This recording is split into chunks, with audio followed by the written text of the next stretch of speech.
Welcome to Kahani Bar. Kahani Bar is a cocktail of stories in English and in Hindustani. I am Payal, and before I go ahead and share the story for today, I'd like to begin with wishing you a healthy and blessed 2026. Today's story is by Leo Tolstoy called After the Dance.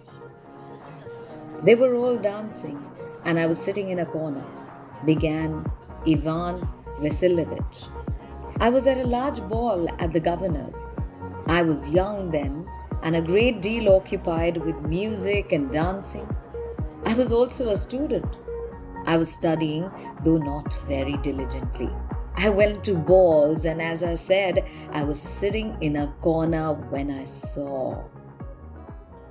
He stopped and smiled. Yes, I saw for the first time that evening a young lady with whom I fell in love. I saw her dancing. She seemed to float, not move. And her eyes, well, it's no use trying to describe her. You must understand that I fell in love at once. She was the daughter of the colonel, Varanyaka, and I was introduced to her. I danced with her all night and I was happy, so happy that I cannot express it in words. There is no need to describe the dance. You know what dancing at balls is like? Only one thing I must tell you. I was young then and had not yet experienced anything. And when she danced and I felt her near me and saw her eyes and her smile, my heart was full. And I thought, how beautiful life is.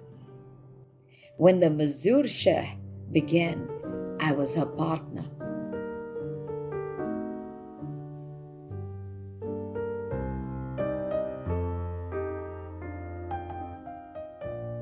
Toward the end of it, her father, the colonel, came up to us and smilingly asked me to give up his daughter to him. I did so and asked her for the last waltz. She granted it, and I went to sit down. The colonel was tall, erect, and handsome with a military bearing. He was lively and kind. Everybody liked him, and he seemed to like everybody. He walked about the room talking with acquaintances. When the servants brought ice and he took one, he called a servant and said to him, "Bring me another." And he winked at me, and I thought, how kind he is, and what a happy man. At last, the waltz began.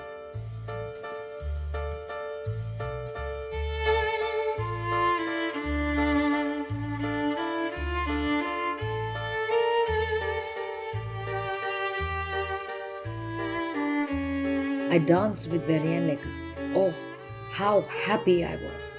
I held her hand and she smiled. When we finished, I wanted to speak to her, but she went to her mother. I bowed to her mother, who smiled kindly. Then I went into the cloakroom, put on my coat, and went out. It was early spring. It was beginning to get light. I came out into the street, and the sound of the waltz seemed still to ring in my ears. I felt that I was in heaven. I walked along, not feeling the ground under my feet. And suddenly, I heard some noise and shouting. I looked and saw soldiers with their guns marching in line. In front was the colonel. They were taking a prisoner. The prisoner was a Tatar. He walked barefoot in a long coat. His hands were tied behind his back.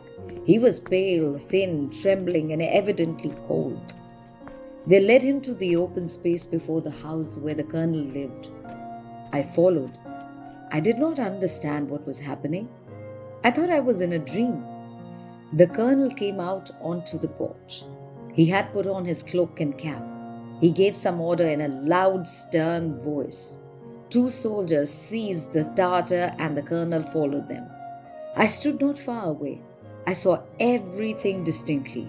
They took off the prisoner's coat. He trembled all over. They laid him on the ground, Two soldiers held his hands and two his feet. The colonel lifted his rod and struck. The rod whistled through the air and fell with a dull thud. The Tartar groaned terribly, horribly, and the colonel again lifted the rod and again it fell. Again a groan. The colonel struck regularly as one beats time when conducting an orchestra. I suddenly felt terribly sick.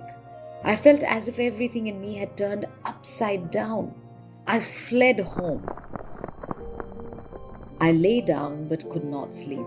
I kept seeing the Tartar's pale, suffering face, his trembling body, and the colonel's calm, cruel face.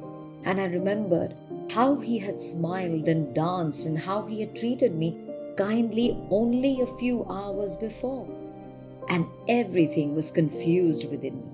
The whole world of music, dancing, love, all melted away. I could not believe in it anymore.